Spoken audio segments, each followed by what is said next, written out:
Much more than future farmers, FFA builds future leaders for Nebraska. Ahead on Grow, we celebrate FFA Week. And our big story, Nebraska's the beef state. And our beef industry shines at Cattlemen's Classic. We will have extended coverage. Plus, free-range beef takes on new meaning in Grand Island. It's time to grow.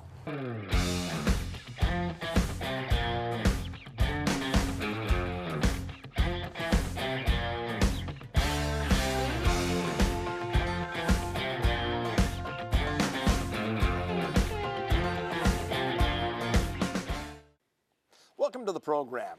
Nebraska is a world leader in ethanol, but global politics have this industry treading on thin ice. I can tell you right now.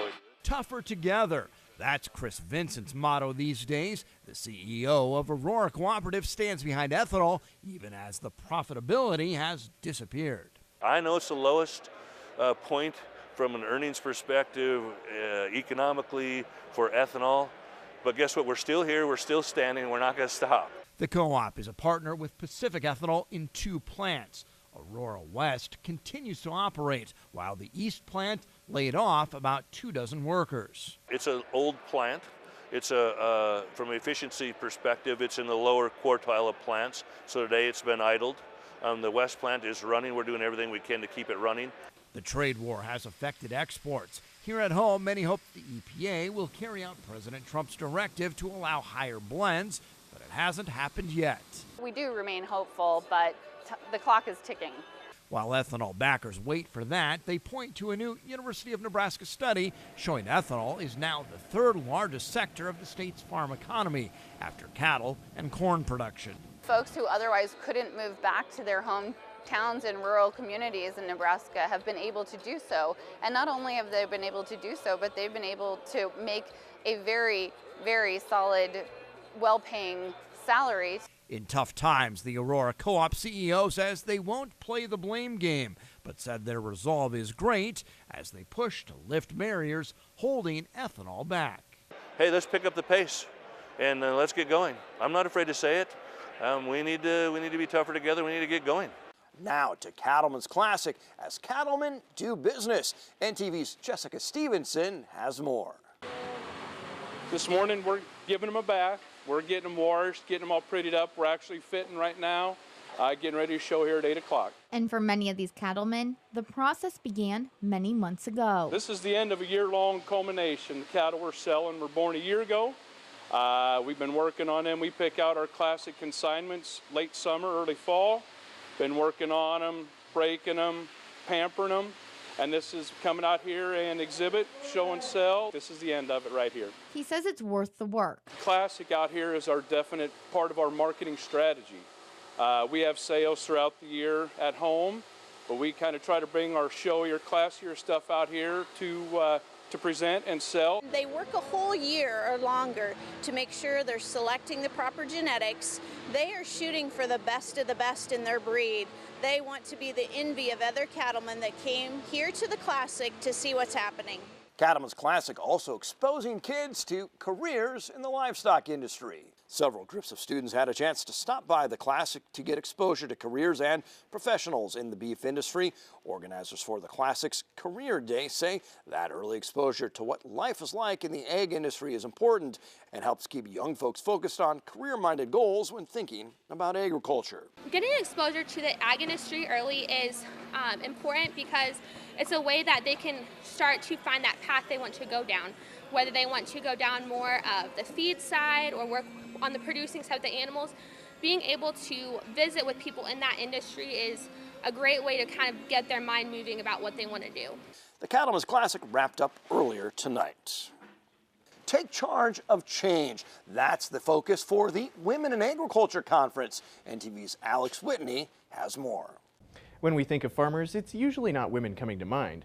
Farming was once a male-dominated industry, but that's quickly changing, and this week's Women in Ag Conference was a perfect moment for the women involved to get together and share and learn more about their industry.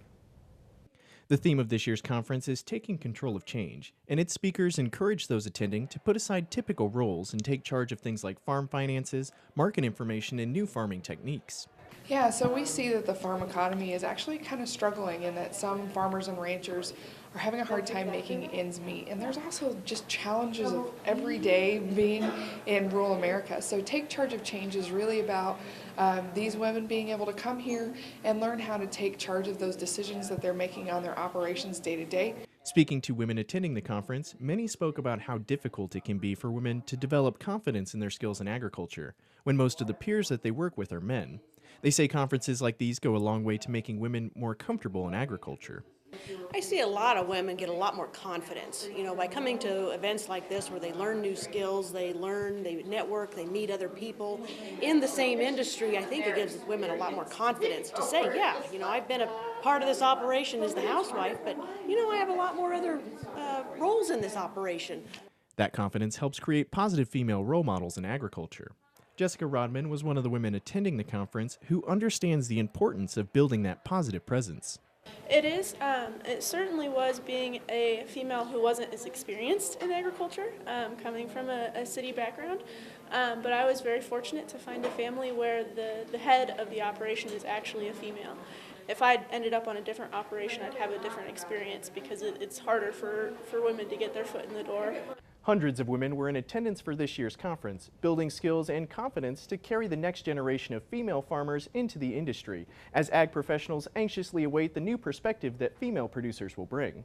A lot of high schools live stream basketball games, but one live streams births from their very own animal science lab with hands-on, career-focused learning. Hands-on, career-focused learning is the key for York FFA. Now 4,500. The auctioneer's chant entices cattlemen to buy. 5,000, 5,100. Jason Hirschfeld isn't expanding his herd, he's building young minds. There should be 2 bales of straw right outside the door of the building. As the York FFA chapter gets a real-world education in the beef industry. You assume that York is farm kids and farm ground. It is not. Only probably 11 to 15 kids live on a farm where their family makes an income off of production agriculture. You wouldn't be able to buy the cuts of meat. That includes kids like Max Komacher. FFA is really cool for us because if it weren't for this, I would not be involved in agriculture at all outside of summer work. Recognizing the value of agriculture to their community, but also the way kids aren't disconnected, York created an animal science lab in the high school. Each kid will be assigned an animal. We have a mini cow, a rabbit, donkey, bearded dragon. We one time had a kangaroo for about a year. That was really cool. Students can earn dual credit or certification. About half the kids in the school are now involved, many not knowing what they were getting into. A lot of people think it's just growing corn, growing crops and animals, but it's so much more than that. And they had no idea they wanted to pursue something in animal science because they thought animal science was you raise pigs or you're a vet. Agricultural education is thriving in Nebraska.